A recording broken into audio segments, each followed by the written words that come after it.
Qabiliyyət imtahanlarında iştirak etmək üçün DİM-in internet saytında xüsusi qabiliyyət tələb edən ixtisaslara qəbul olmaq istəyənlərin qeydiyyatı səhifəsinə daxil olun. Açılan səhifədə Daxil ol düyməsinə basın.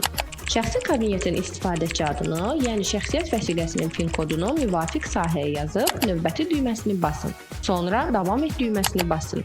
Səhifədə yaşıl rəngdə olan qabiliyyət komissiyasında qeydiyyatdan keç hissəsinə daxil olun. Təhsil səviyyəsi hissəsində ali təhsil müəssisələri və ya orta ixtisas təhsil müəssisələrini seçin.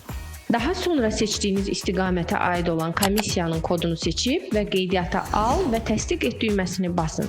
Ərizədə düzəliş etmək və ya onu ləğv etmək istəyirsinizsə, seçiminizin qarşısındakı sil düyməsinə basa bilərsiniz. Bu zaman sizin şəxsi kabinetinizdə olan mobil telefon nömrəsinə kod göndərilir. Həmin kodu daxil edib seçiminizi silə və ərizəni yenidən doldura bilərsiniz.